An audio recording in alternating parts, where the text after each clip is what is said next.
예배 오신 여러분 환영합니다. 우리 옆 사람이랑 인사하도록 하겠습니다. 예배 오신 거 환영합니다. 네, 예배 오신 거 환영합니다. 우리 지난 출애굽기 16장 앞부분과 이어서 우리 만나의 본문을 함께 나눠보도록 하겠습니다. 여러분 6월달 우리 무슨 달이라고 부르죠? 그죠? 호국의 달. 네, 호국 보훈의 달이라고 이렇게 얘기를 하는데 그 두 가지의 단어의 의미는 다 아시는 거죠? 무슨 연결하면 무슨 의미죠? 네, 나라를 지킨 분들을 위해서 우리가 그 공로를 기념하고 감사해야 하는 달, 그렇죠? 네, 우리 앞선 조상들의 나라를 사랑하는 마음, 또 다음 세대를 사랑하는 마음, 그리고 그것들을 그냥 마음으로만 사랑하지 않고 그것들을 헌신하고, 그렇죠? 목숨도 아끼지 않으면서 그것들을 씨름했던 이전에 그들의 사랑이 있었기 때문에 지금의 우리가 살고 있음을 감사하기 위한 달로서 우리가 그것들을 좀 의미로 부여하고 있고 2025년이 이 호국 보훈의 달을 제정한 지 딱 40주년입니다. 네, 그만큼 우리가 40년 동안 그 한 해 한 해를 기념하면서 그들의 헌신을 좀 기억하고 있지 않았는가. 그런데 그거를 좀 생각하면서 한편으로는 그때의 일이 지금 일어난다면 우리도 그와 같이 할 수 있을까를 한번 생각해 보게 됩니다. 어떻습니까? 여러분, 우리가 나라를 뺏기고 이렇게 억압받고 하는 그 모든 상황 가운데 우리는 정말 나라만을 위하고 또 지금 살아있지도 않은 다음 세대들을 위해서 우리가 헌신과 이 사투를 과연 버릴 수 있을까를 한번 생각해 봐야 되지 않을까 생각이 되어집니다. 그런데 제가 생각하건대 40년 전과 지금은 많이 다를 것 같다. 네. 왜냐하면 성경의 관점에서도 뭐냐면요, 세대가 거듭할수록 세대는 악해진다입니다. 그렇죠? 근데 악해진다의 기준이 뭘까를 좀 생각해 봤으면 좋겠습니다. 왜 그들은 그것들이 감당할 수 있었던 시험이었지만 지금의 이 시대를 살아가는 우리들에게는 왜 그것이 벅찬 시험으로 느껴졌을까? 닥치는 상황의 차이는 그렇게 크지 않을 거고 그 상황을 해석하고 감당하는 우리에게서 그 차이가 분명히 나타날 거라고 생각하는데요, 이전과 같지 않은 우리들의 모습 중에는 어떠한 모습들이 있었기 때문에 그것들을 똑같이 감당할 수 없을까? 성경에서도 이 부분에 대해서 너무나도 명확하게 얘기해 줍니다. 바로 나 자신을 더 사랑하는 시대를 살고 있기 때문이다 라고 기록을 하고 있습니다. 점점 더 시대가 거듭날수록, 세대가 거듭날수록 모든 사람들은 특징 중에 하나가 뭐냐면 자기를 더 사랑할 거다입니다. 주변을 사랑하기보다 자기를 더 사랑할 거다. 심지어 가까운 가족을 사랑하기보다 나 자신을 더 사랑하게 될 것이다. 이것이 바로 성경이 예언처럼 우리에게 해주셨던 말씀이었습니다. 주님 곧 오실 그날의 너희의 모습은 다른 그 무엇보다도 가장 큰 모습 중에 하나가 너 자신만 사랑하게 될 것이다. 이것을 명확하게 설명을 해주고 있다는 겁니다. 우리 나 자신만 생각하는 이 가치관과 이 주의를 크게 두 가지로 이야기한다고 이전에도 나눴었는데 뭐와 뭐가 있었죠? 처음인가요?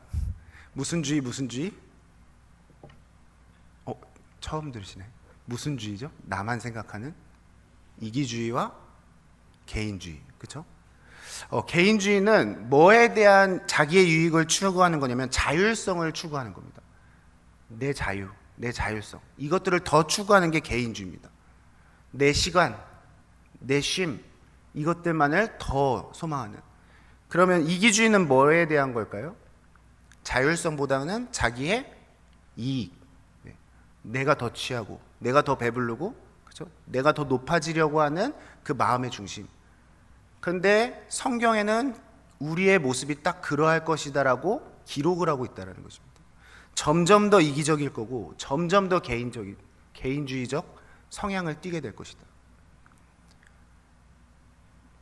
이게 젊은 세대와 이렇게 점점 그 시대가 거듭날수록 몸으로 느끼는 개인주의의 차이가 좀 다를 거라고 생각합니다. 그런데 제 체감상 제가 계산을 해보건데 한 반쯤 살았지 않았을까 생각을 해봅니다. 그런데 지금 와서 40년 아니죠. 이렇게 돌아보면 이전의 시대와 잠깐 쉬었다 갈까요? 이전의 시대와 지금의 시대가 너무 많이 달라져 있다. 너무 많이 달라져 있습니다. 여러분, 요즘 문화에서는 그런 게 잘 경험 못 하신 분들이 많을 건데, 이전에 이렇게 살았을 때는 옆집이 뭐 음식을 만들면 같이 나누는 문화들도 있었거든요. 그래서 그 주변의 또래들과 같이 컸습니다. 고개 끄덕이신 분들은 네, 그렇죠. 네, 정말이에요. 심지어 같은 건물이 아니어도 근처에 내 또래의 부모들은 다 그것들이 연관이 돼 있어서 좋은 곳을 가건 좋은 것을 먹던 그것들을 내 자녀만 먹이려고 하지 않았었고요. 주변에 또래를 데리고 있는 어머니들, 아버지들끼리 그 교제를 하면서 함께 나누는 문화가 정말 컸습니다. 근데 요즘의 시대를 보면, 젊은 부모님들의 자녀 키우는 모습을 보면 그러한 모습을 찾기가 너무 힘들어요. 어떻게 해서든 내 자녀 더 먹이려고 하고, 내 자녀에게 더 좋은 것만 입히려고 하고, 우리에만 더 빠져 있습니다. 그러한 과정 속에서 자란 자녀들이다 보니까 어떻게 됩니까? 성향 자체가 나누거나 함께하는 즐거움을 알기보다는 나 한 사람 더 대접받고 내가 더 누리고 내 유익만을 생각하는 개인주의와 이기주의가 너무 심해져 가는 모습들이 나타나고 있다는 거예요. 다른 사람한테 관심이 없습니다. 그리고 다른 사람들의 마음에 공감할 줄 몰라요. 세상이 점점 그렇게 변해져 가는 것을 보면 충분히 그럴 수 있다고 생각합니다. 그런데 과연 교회 공동체라는 것도 그 세상과 같아야 되는 건가? 정말 세상을 따라서 점점 나만 생각하는 그 문화와 생각과 가치관들이 우리의 삶 속에서 그것들이 묻어나는 것이 정말 당연한 것인가를 생각을 해봐야 됩니다. 아까 제가 앞서 얘기했지만요, 어렸을 때부터 그런 사랑만 받은 사람들은 커서도 그런 사랑만 하는 거예요. 맞죠? 육적으로 우리가 그런 사랑 받았어도 나중에 육적으로 사랑을 베풀 때 철저하게 개인주의적, 이기주의적 사랑만 베풀게 됩니다. 그런데 적어도 이 자리에 앉아있는 우리 모두는 그러한 사랑을 받아본 적이 없죠. 개인적이거나 이기적인 사랑을 받아본 적이 없습니다. 내가 그런 사랑밖에 받아본 적이 없는데요 라고 하는 것은 곧 누구의 사랑이 그렇다라고 고백하는 거냐면 하나님의 사랑이 되게 이기적이고 개인적인 사랑이었습니다라고 고백하는 것과 똑같아요. 우리의 모든 신앙의 출처는 하나님의 사랑으로부터 시작됩니다. 그 말은 즉슨 우리 삶에서 맺는 열매들도 그 하나님의 사랑에 닮아있는 열매를 맺게 될 거예요. 근데 내 삶이 개인적이고 이기적이다?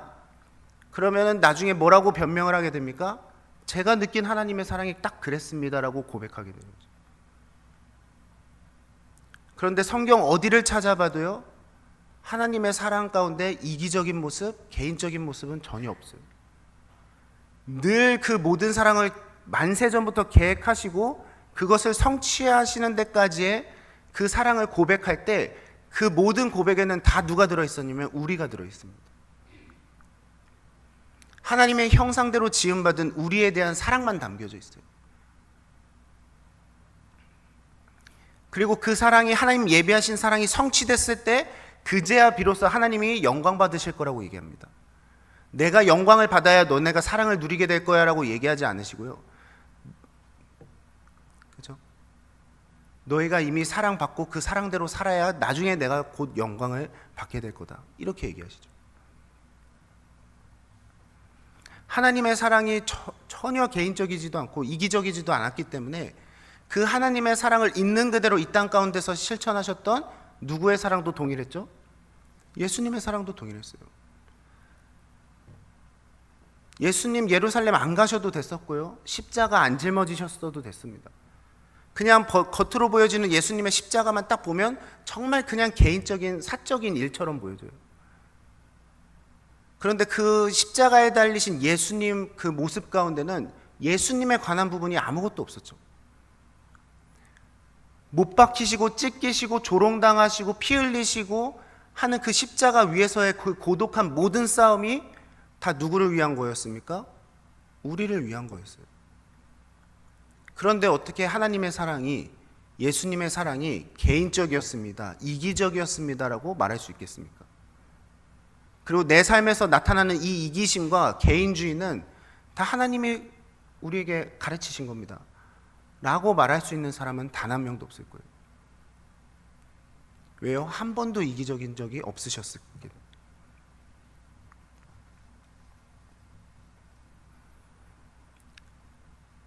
다른 사람의 유익을 먼저 구하시려고 발버둥 치셨고요. 그 유익이 그냥 마음으로만 품지 않으시고 어떻게 해서든 흘려 보내주기를 바라셨던 분이 하나님이십니다.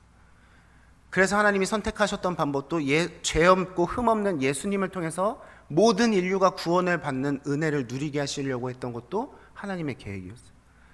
하나님의 계획은 단 한 사람의 유익을 위해서 예수님을 아끼지 않고 내어주신 게 아니라요, 우리 모든 사람을 위해서 내어주신 거예요.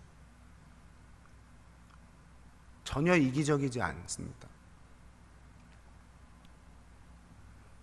왜요? 하나님은 그 은혜를 나누는 즐거움을 우리로 하여금 깨닫길 원하시는 거예요. 오늘 본문을 보시면 16절에 뭐라고 얘기하시냐면요, 16절을 한번 보시면 뭐라고 합니까? 여호와께서 이같이 명령하셨다. 너희 각 사람은 먹을 만큼 이것을 거두는데 수요대로 한 사람씩 5매씩 거둬라. 그런데 그거에서 그치지 않고 뭐라고 합니까? 또 각 사람이 그의 장막에 있는 자들을 위해서도 거둬야 된다, 이렇게 얘기하죠. 거둘 때 우리는 이기적이고 개인적인 사람들은 나가서 어떻게 거두려고 발버둥 칠까요? 한 오멜만 거두려고 발버둥 칠 거예요.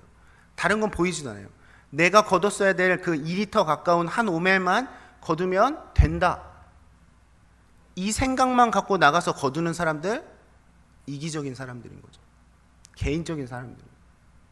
장막에는 어떤 사람들도 있었겠습니까? 병든 자도 있었을 거고요, 노인들도 있었을 거고요, 어린 아이들도 있었을 거예요.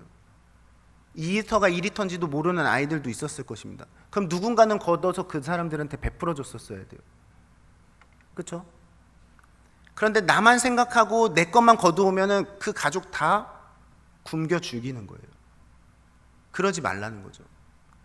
너가 그것을 거두는 그때에 누구까지 기억하라고 하신 거냐면, 너희 장막에서 너와 함께 지내는 이들의 오매도 함께 거두라는 거예요.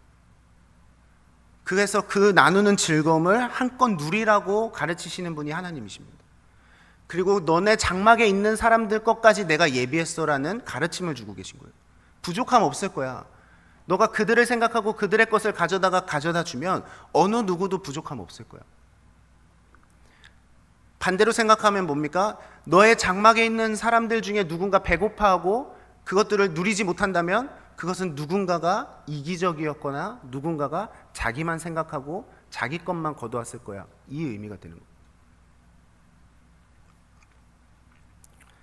여러분, 우리가 계속 창세기부터 출애굽기 하고 있는데 하나님은 계속 함께를 가르치시고 계십니다.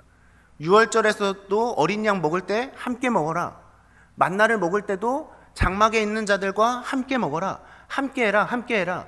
은혜는 내가 풍성하게 줄 거고 장자도 살릴 거고 일용할 양식으로 아침이나 저녁이나 항상 베풀 거니까 너는 그것들을 함께 나눠라, 이거예요.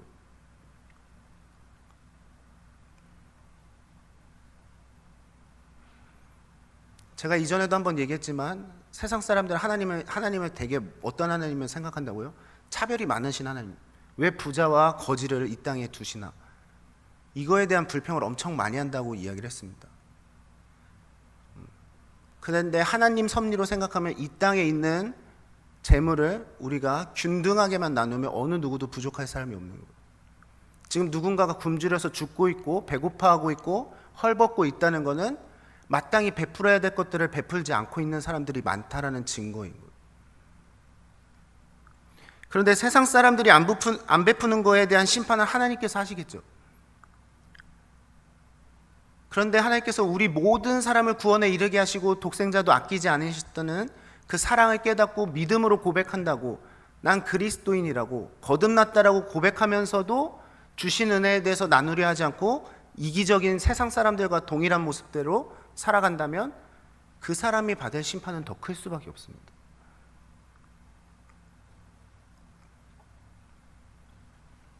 나의 불순종 때문에, 오늘도 명령하시기를 이 표현을 쓰지만 나의 불순종 때문에 누군가 굶겨 죽고 그것으로 누군가는 하나님을 원망하는 일들이 생겨난다면 그것은 하나님이 정말 그러한 하나님이시기 때문이 아니라 우리가 불순종하고 있기 때문이라는 것을 항상 생각해야 돼요.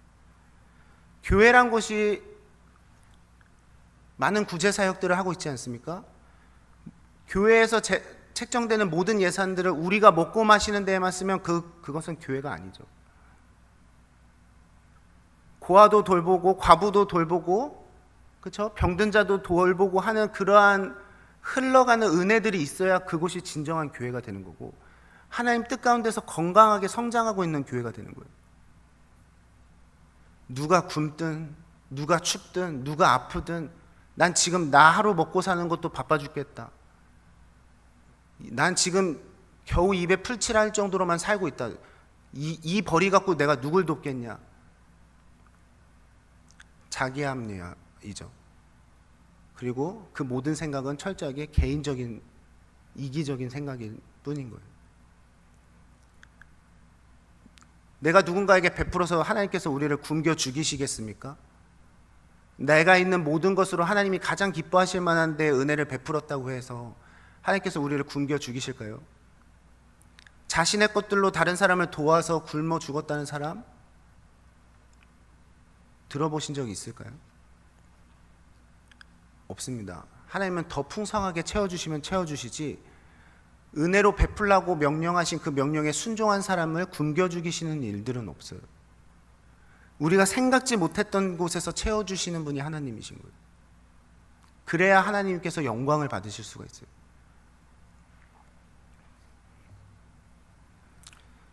하나님께서는 이스라엘 백성들이 그 광야의 생활 가운데서 자신들이 겪고 있는 고난이 나 한 사람만의 고난이 아니라는 것을 깨닫기를 원하시는 거예요. 너가 배고프면 옆에 있는 사람도 배고픈 거고, 너가 목말라 하고 있으면 너와 함께 있는 사람들도 목말라 하고 있다. 그것들을 같이 공감하면서 이때를 견뎌내라, 이런 의미입니다. 마치 이 광야 생활 가운데 나만 배고픈 것 같고 나만 목마른 것 같고 나만 생각하다 보면 더 배고파하고 있고 더 목말라 하고 있는 사람들을 돌보지 못해요.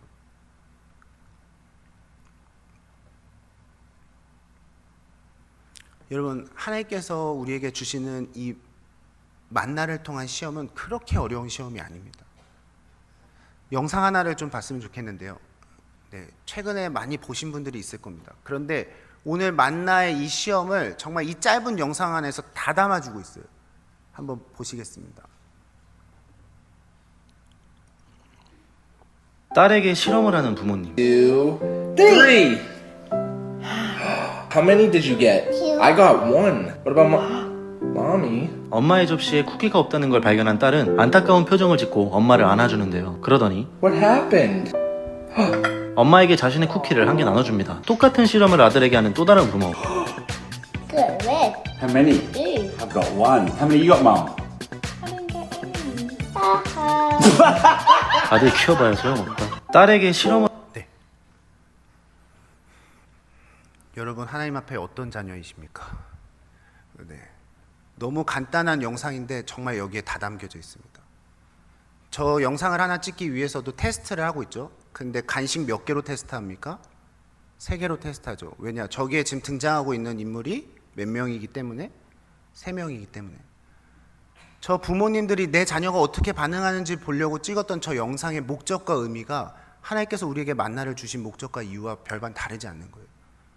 누군가는 더 많이 거두게 되는 상황들이 생길 거다. 그래서 그거를 이미 더 거두게 하십니다. 근데 그 더 거두게 하신 목적과 의미는 너 혼자 배부르라는 목적이 아니죠.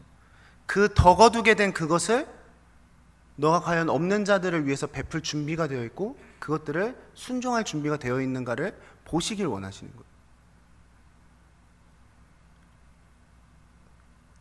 지금 우리가 저 영상을 보고도 웃어 넘길 수 있는 이유는 뭐냐면요, 저 대상들이 어린 아이들이기 때문에 그래요.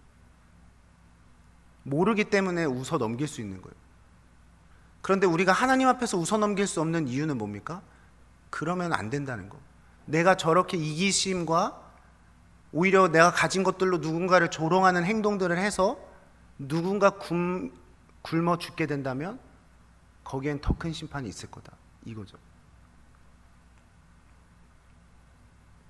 하나님 앞에서 우리가 핑계댈 때 저는 어린아이와 같았는데요, 웃어 넘겨주시면 안 되나요? 라고 얘기할 수 있는 사람이 있을까요? 아무도 없을 거예요. 영상을 한번 다시 볼 텐데요, 이유가 있습니다. 아마 여러분들이 처음 영상을 봤을 때 모든 시선이 다 어디에 가 있었을까요? 아이한테 가 있을 거예요. 요번에 다시 한번 볼 때는 부모들의 표정을 한번 좀 집중해서 봐주시면 좋을 것 같습니다. 다시 한번 틀어주세요. 라는 부모님. 2, 3. How many did you get? I got 1. What about mommy? 엄마의 접시에 쿠키가 없다는 걸 발견한 딸은 안타까운 표정을 짓고 엄마를 안아주는데요. 그러더니 What happened? 엄마에게 자신의 쿠키를 한 개 나눠줍니다. 똑같은 실험을 아들에게 하는 또 다른 부모. Good. How many? 2. I've got 1. How many you got, Mom? 하는 게 Amy. 하하. 아들 키워봐야 소용없다. 딸에게 실험을 하는 두 번째 부모님은 안 보셔도 됩니다. 여러분들이 어린아이가 아니기 때문에. 혹시 첫 번째 아이에서의 어머니 표정을 보셨습니까? 나눠줬을 때 표정? 그렇죠? 하나님이 우리에게 받길 원하시는 마음이고, 하나님이 우리를 통해서 누리길 원하시는 마음이에요. 감동받으시고 기뻐하시고, 그렇죠? 저런 자녀의 모습이라면 하나님께서 더 많은 것들로 채워주시지 않을까요?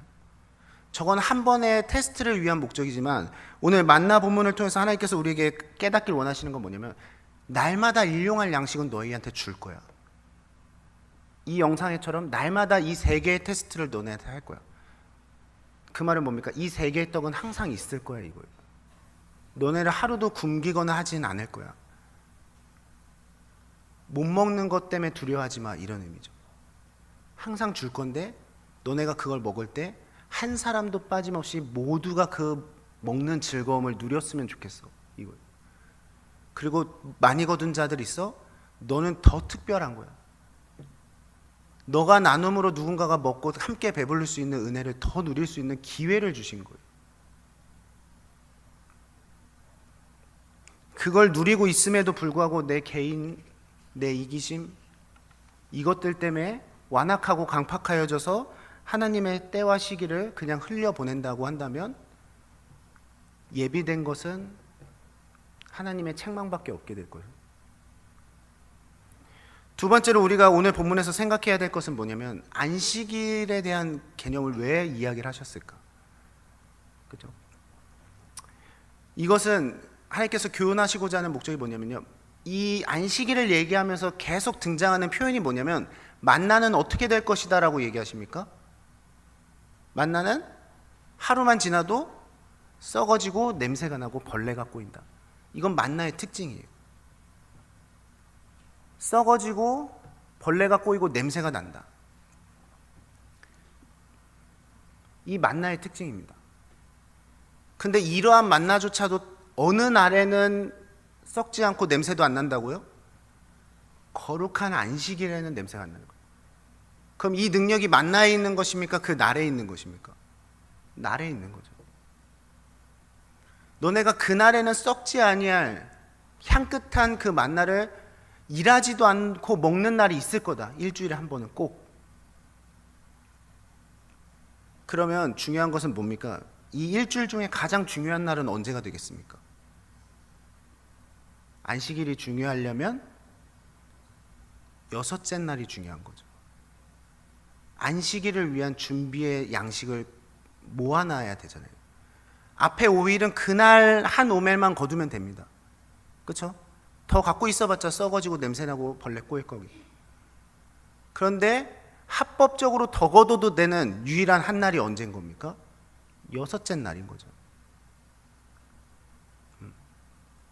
더 거둬도 욕먹지 않고 더 거둬도 오히려 그것이 기쁨이 될 수 있는 날은 6째 날이에요.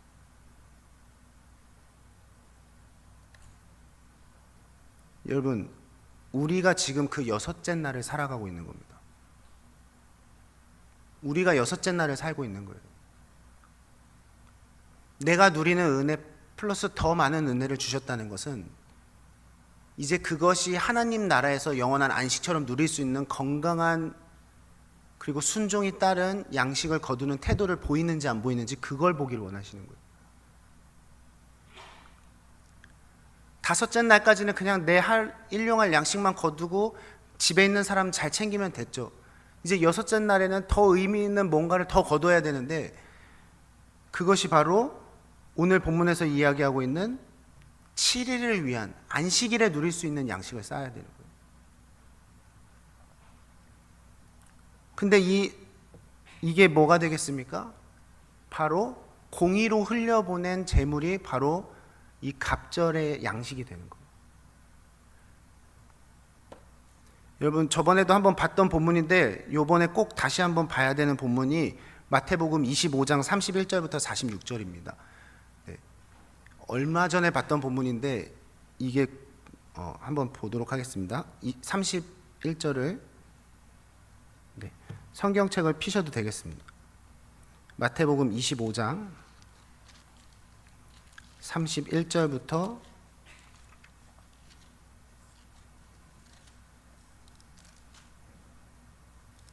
46절까지 네, 우리 한 절씩 교독하도록 하겠습니다. 인자가 자기 영광으로 모든 천사와 함께 올 때에 자기 영광의 보좌에 앉으리니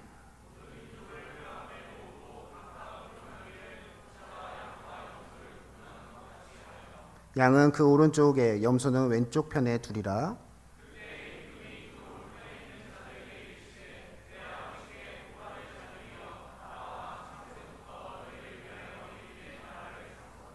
내가 줄일 때에 너희가 먹을 것을 주었고 목마를 때에 마시게 하였고 나그네가 되었을 때에 영접하였고 헐벗었을 때에 네.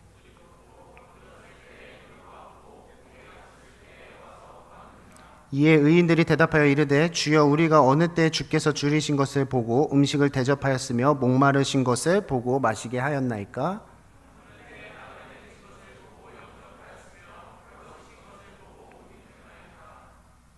어느 때에 병드신 것이나 옥에 갇히신 것을 보고 가서 배웠나이까 하리니. 여기까지 먼저 읽겠습니다. 네. 이들의 모습을 보면 첫 번째 누구의 모습을 보입니까?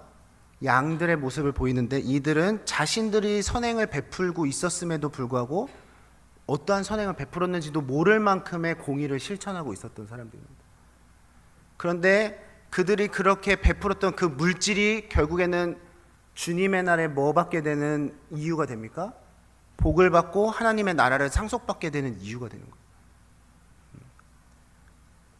양과 염소가 구분되어지는 때가 언제냐면 그 여섯 번째 날인 겁니다.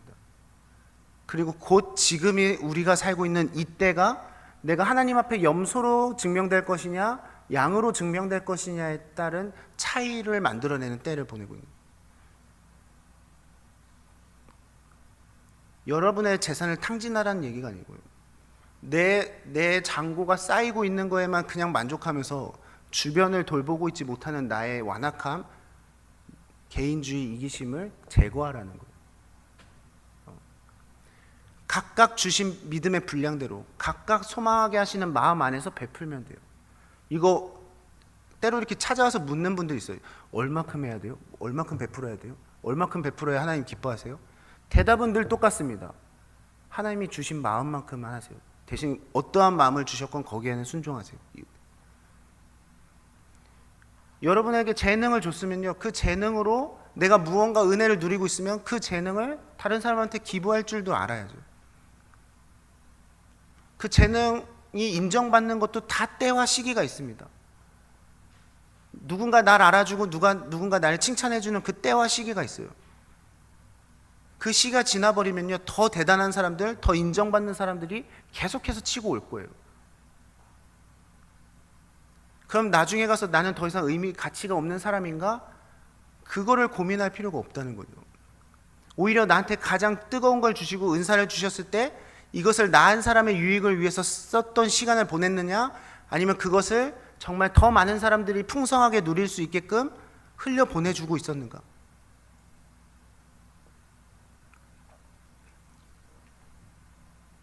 저도 제자 양육을 많이 하다 보니까 진짜 뿌듯한 게 뭐냐면, 제자들이 평신도 사역자도 있고 신학생들도 있고 해서 하는데 또 각자의 교회 가서 자기가 맡은 제자들한테 제자역 해주고 또 거기에서 하나님 만났다고 하는 이런 간증들이 넘치는 거 너무 감사한 거예요.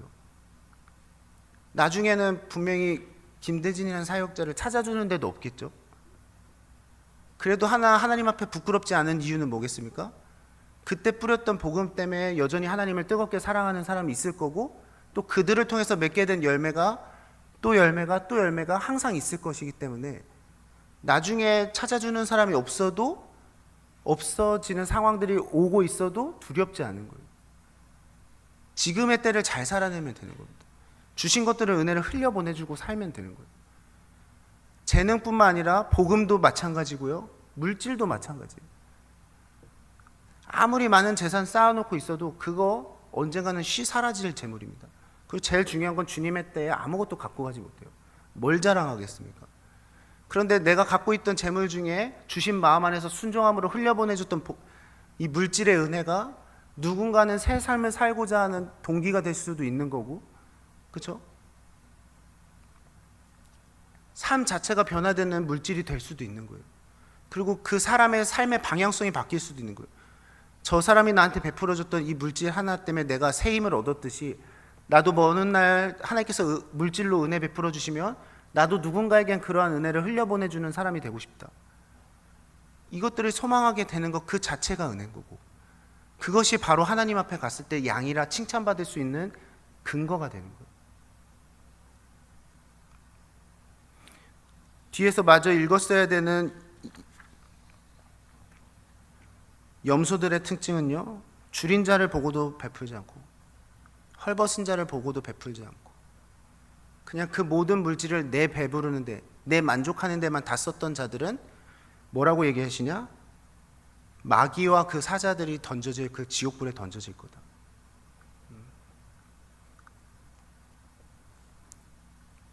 누군가는 영벌에 누군가는 영생에 들어가게 될 거다. 근데 그 기준이 하나가 뭐냐면요, 여섯째 날에 그 재물을 어떻게 사용했는지를 보고 하나님께서는 판단하시겠다는 거예요. 여러분 마음에 지금 부딪히는 마음들이 있을 건데요, 내가 그럼 내 것으로 내가 열심히 일해서 그냥 다른 사람을 퍼주는 데만 써야 되나? 안 하셔도 됩니다. 왜냐하면 그 마음이 들었다는 자체의 시작점이 나이기 때문에 그래요. 우리가 누군가에게 베풀 여유가 생기고 소망이 생기는 거는 그 다 시작이 누구여야 되냐? 하나님이어야 되는 거예요. 내가 지금 누리고 있는 것도 하나님의 은혜요, 베풀 수 있는 기회와 그러한 사람들을 보게 하신 것도 하나님의 은혜고, 또 그 사람을 통해서 하나님께서 영광 받으실 것들을 소망할 수 있는 것도 다 하나님이 베풀어 주셨구나. 이것들을 깨닫고 그것들을 바라보면서 나아가야 하나님께 영광이 돼요. 완악함이나 인색함으로 마치 내 것을 내가 주는 것처럼, 내가 주인인 것처럼, 내 능력에서 흘러가는 것처럼 생각하고 시작을 한다? 안 하셔도 됩니다. 근데 저는 오히려 이전 제자들한테 뭐라고 얘기했냐면, 그렇게 안 할 거고 열심히 모을 거면 끝까지 한번 모아봐라. 나중에 하나님 앞에서 변명도 못할 만큼 너 한 사람을 위해서 끝까지 살아봐라.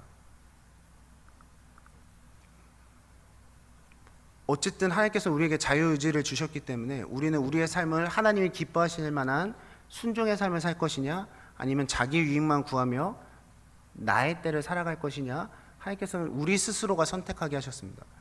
단 그 선택의 결과는 우리가 스스로 감당하게 하셨습니다. 그런데 어쨌든 유월절과 만나를 통해서 우리에게 주시는 교훈은 뭐냐면요, 너가 누리게 될 그 안식일에는 내가 예배한 은혜들만 누렸으면 좋겠고, 너네가 지금 이 여섯째 날을 안식일에 함께 누릴 수 있는 준비된 자들이 되었으면 좋겠다가 바로 오늘 본문이 주는 교훈입니다. 여러분, 여섯째 날을 지혜롭게 사시길 바라겠습니다. 그리고 또 하나는요, 만나를 썩히는 사람들은 그 만나가 다 뭐 할 거라고 했냐면 벌레가 꼬이고 악취가 날 거라고 그랬어요. 내가 깨끗해 있는 사람은요, 악취를 싫어하겠죠. 근데 내가 악취에 머물러 있는 사람들은 악취에 대해서 민감하게 반응하지 못합니다. 뭘 의미하는지 아시겠습니까? 여섯째 날을 하나님의 은혜로 소망하는 사람들끼리 함께 해야 그곳은 악취가 나지 않는 곳이 되는 거예요. 그런데 내 배불름, 내 이기심, 내 개인주의로만 똘똘 뭉쳐있는 사람들끼리 뭉쳐있으면 거기가 악취가 나는지 모릅니다. 오히려 완악함과 강팍함으로 나만 생각하고 있는 사람이 가까이 있다면 멀리하시고 끊어내라는 의미가 아니고, 지금 어떻게 해서든지 이 여섯째 날을 하나님의 영광과 하나님이 주실 은혜를 소망하면서 베푸는 데 있어서 기쁨과 감사로 하고 있는 사람들이 주변에 있다? 가까이 두세요. 그리고 그 사람의 뒷모습이라도 따라하려고 발버둥을 쳐보세요. 그럼 적어도 올해보다 내년에 내 모습은 더 많이 달라져 있을 거예요. 그렇죠? 일곱째 날 안식일, 그리고 영원한 안식을 소망하시는 여러분들이 정말 이때를 하나님 지혜 안에서, 특히 물질의 지혜 안에서 넉넉히 살아가시는 여러분들 되셨으면 좋겠습니다. 우리가 그것들을 위해서 기도를 할 텐데요.